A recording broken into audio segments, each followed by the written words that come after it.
Well, hey there, Mama, and welcome back to the Moms Overcoming Overwhelm podcast, episode number 149. I'm Emily McDermott, and I'm here beside you on this journey as we work together to declutter your home, head, and heart. Now that school is started, I am very excited about my kids being back in school. Don't get me wrong. I make that abundantly clear to anyone who meets me. But one of the things I've noticed is that there has been this onslaught of papers and requests and things to go on the calendar and having to add myself to sports calendars for soccer schedules and all of these things. And I thought today would be a great time to talk about the critical steps that you might be missing when you are trying to manage all of these to-dos that are coming in. So what do you say? Grab that notebook and pen and let's dive into today's episode. Hey there, Mama. Are you tired of all the stuff crowding your home, calendar, and mind? Do you wish you could say goodbye to the endless to-do list running around in your head? Want to declutter but don't know where to start? You're in the right place. Welcome to Moms Overcoming Overwhelm, where you will find proven and practical solutions to declutter your home, head, and heart. Hi, I'm Emily, a wife, boy mom, and simplicity seeker. I struggled to get pregnant and felt overwhelmed until I discovered decluttering could create the physical and emotional space I needed to become a mom. Now, 2 kids later, I've transformed my life and motherhood by developing simple systems around decluttering, capsule wardrobes, kid stuff, cleaning and tidying, meal planning, time management, and more, and I can't wait to share them with you. If you're ready to reclaim the time and energy you crave, be present with your kids, and finally enjoy the life and motherhood you so deserve, let's kick overwhelm to the curb, shall we? Grab your lukewarm coffee, your notebook and pen, and clear off some counter space. Let's do this. I wanted to remind you that we have a wonderful community of moms just like you who are looking to declutter their homes, heads, and hearts.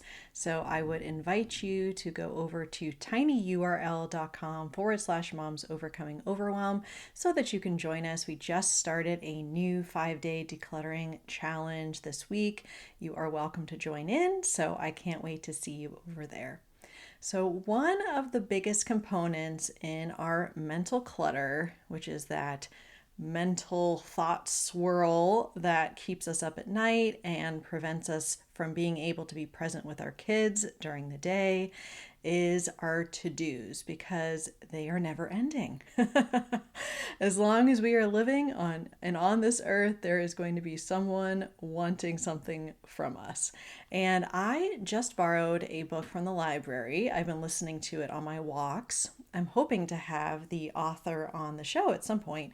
Her name is Jacqueline Paul, and the book is called Order from Chaos: The Everyday Grind of Staying Organized with Adult ADHD. I'll make sure to link it in the show notes. Now, I do not have ADHD. However, I am learning quite a bit, and my husband does have some ADHD tendencies, so I'm learning also how to support him. So if you have ADHD or you are living with someone who does, I would recommend it. It's a great book. So when it comes to to-dos and things that are being requested of us, we have requests coming from a variety of different channels. I was doing a little bit of research on this. There's a list in the book. I was kind of thinking, okay, when people ask things from me, where do those questions come from? And here's the list I came up with. In-person spoken conversations. That is my son saying, hey, Mom, can you get tape from the store? And my husband saying, hey, can you print out these forms for the kids for soccer for their first practice? So anything that's being requested of you that is a spoken request. Then, of course, we have things on our phone. We have voicemails. We have text messages. We have Facebook and Instagram direct messages. And then any other apps where people might be sending you requests or messages. Like Voxer is one that I use for my part-time job.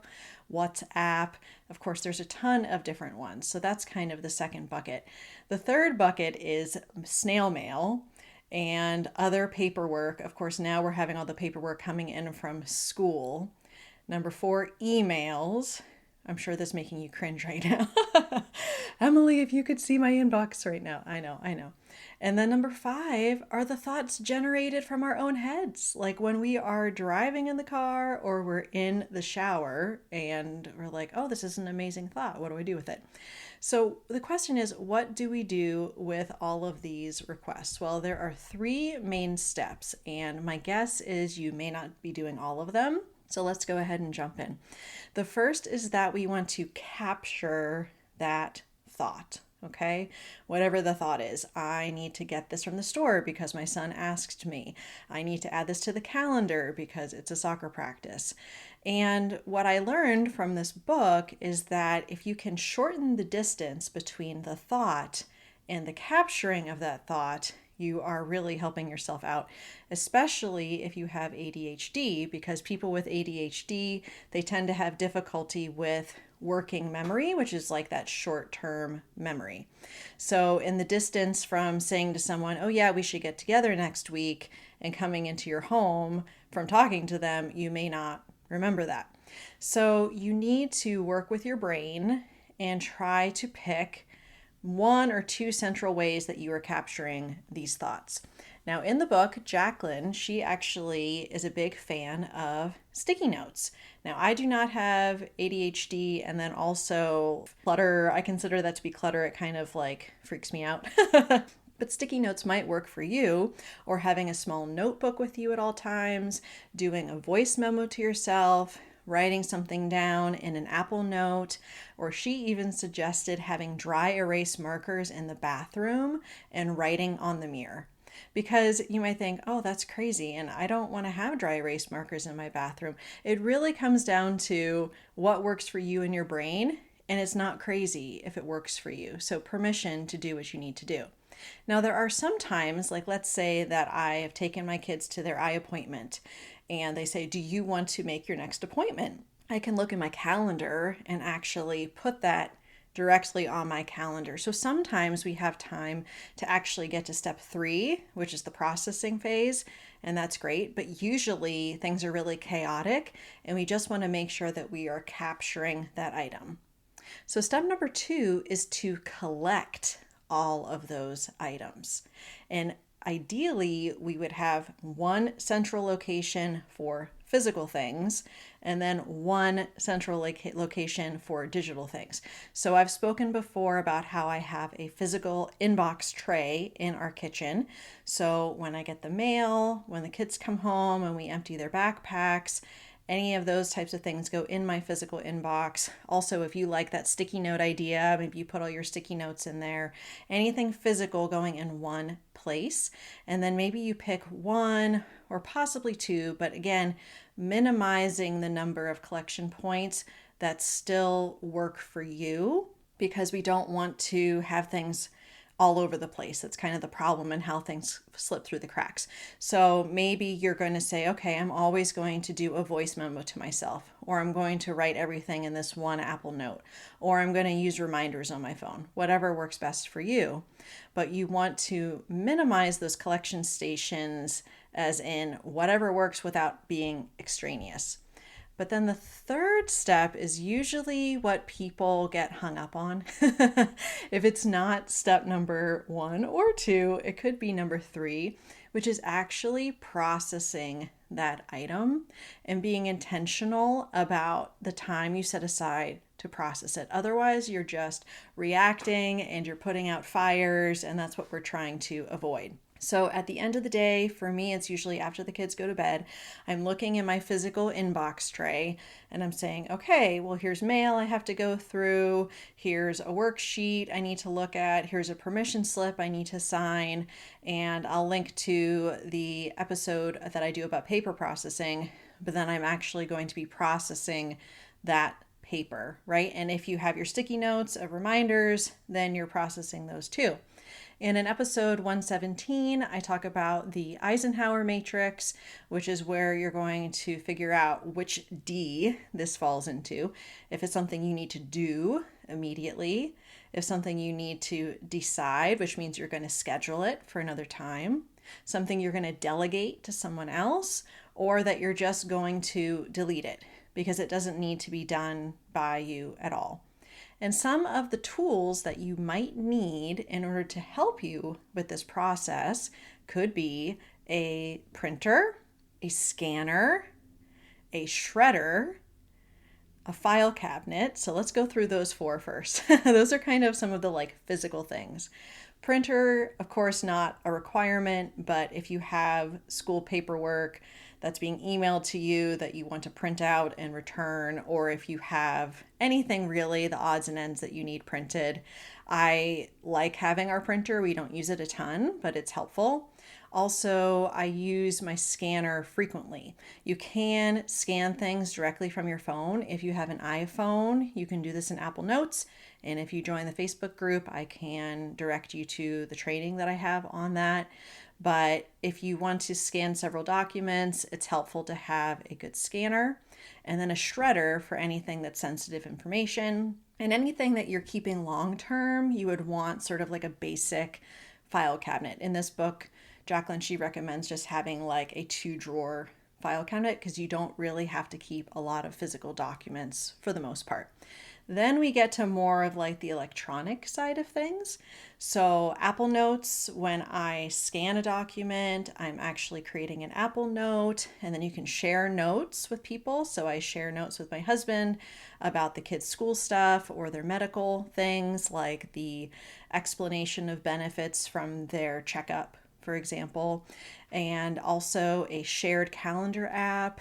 I really like using Google. And also within your email, you can use tags, and you can actually put a tag based upon the category.